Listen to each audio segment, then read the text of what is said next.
السلام علیکم ورحمۃ اللہ وبرکاتہ۔ بسم اللہ الرحمن الرحیم۔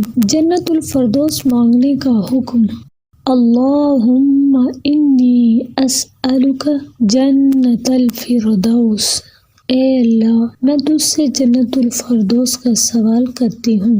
نبی کریم صلی اللہ علیہ وسلم نے فرمایا، جب تم اللہ سے سوال کرو تو جنت الفردوس کا سوال کرو، کیونکہ وہ جنت کا اعلیٰ و افضل حصہ ہے۔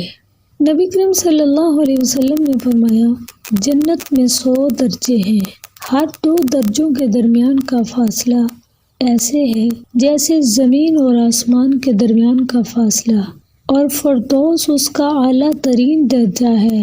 اس سے 4 نہریں نکلتی ہیں اور اس کے اوپر عرش ہے۔ جب بھی تم اللہ سے سوال کرو تو جنت الفردوس کا کرو۔ رواہ مسند احمد، حدیث نمبر 22738۔ اللہ تعالی ہم سب کو جنت الفردوس میں اعلیٰ مقام عطا فرمائے اور ہم سب کو زیادہ سے زیادہ جنت الفردوس مانگنے کی توفیق عطا فرمائے۔ آمین یا رب العالمین۔